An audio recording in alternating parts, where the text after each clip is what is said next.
Hello everyone, and welcome back to my Assassin's Creed review and ranking series where I take a look back at all the main Assassin's Creed games, give my thoughts on them, and give them my personal ranking out of all the games. This will be the first review video post Assassin's Creed Odyssey launch.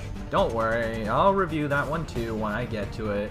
In this one, we'll be looking back at Assassin's Creed 3 from 2012, which introduced me to the world of Assassin's Creed, and a lot of new stuff that'll become mainstays throughout the rest of the series up to now. I don't think I need to say this again, but I will anyway. Spoiler alert for those who haven't played. Now, let's get on with this video. AC3 was the first time the series had a big overhaul in its gameplay mechanics and structure. We got a new engine, new graphics, and new controls for a new era for the series. For example, now you can just hold the right trigger or R2 to sprint instead of having to hold that plus the A or X button, whichever console you use, whatever. The combat has also been changed up. Now you don't need to lock onto enemies to properly fight, and you get all new animations, weapons, and mechanics like human shields and guard breaks. The parkour is also very much improved over the previous games, with new animations and more fluid movement and controls. The game also included seasonal and weather patterns, so sometimes you'd be playing during the winter or in the middle of a storm. Another big thing this game added was wildlife hunting. There's now tons of different kinds of animals you can hunt with your bow and arrows and snare traps, such as wolves, bears, mountain lions, beavers, and innocent little rabbits. There was also the naval warfare segments of the game too. You have several missions where you're out on the open seas on your own ship, fighting other enemy ships. It was brand new for the Assassin's Creed franchise at the time, and would be more and better explored in the new few games. But for this game, I think it was a pretty good start, although not exactly the best either, honestly. There is also the return of the assassin recruits, your little gang of assassins who can help you at the press of a button.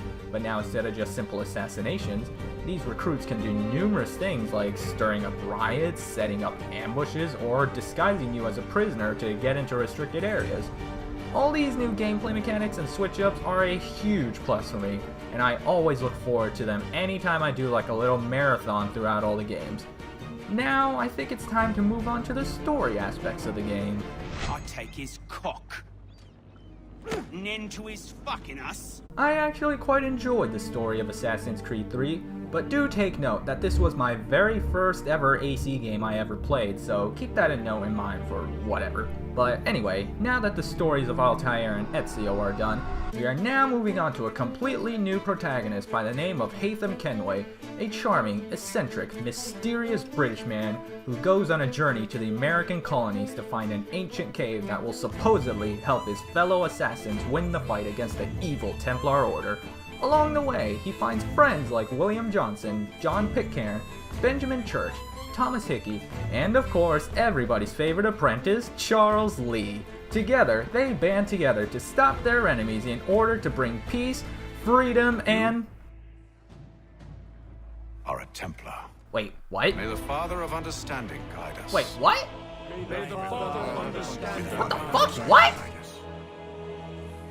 Wait, what? Thank you, Desmond!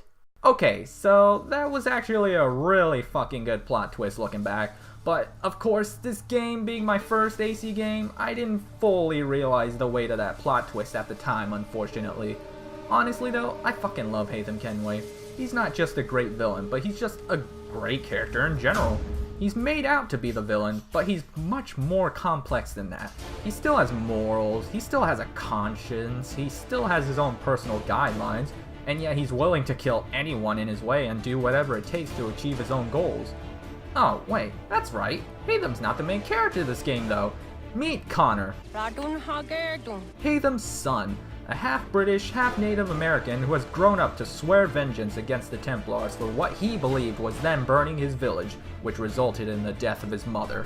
Throughout his vengeance spree, he basically puts himself into the events which lead to the start of the American Revolution and directly helps with the Patriots to defeat the British. The story of this game is kind of the first big one that really drove the point that Assassin and Templar ideologies aren't so black and white, and that there are both goods and bads of both sides. The confessions with the Templar targets show that they had good intentions despite their methods, and that if Connor hadn't interfered, lives would have been saved and the war might have ended. They really make you think that Connor was in the wrong and that he's just a naive child who's getting himself involved in bigger matters that just make everything worse, which isn't entirely wrong to say. The historical setting of colonial America is a pretty interesting location for an all-new era for the games, but honestly, not one of the most memorable, at least to me. The cities of Boston and New York, while quite impressive, don't really have that same historical impact as, say, Florence or Rome. Maybe because it's not as old and therefore doesn't have as much historical value, or maybe it's because the layout of the city just wasn't as interesting as the other ones. I can't quite put my finger on why. It's still a fine map and all, just not the best. But the game taking place during the American Revolution was an excellent idea.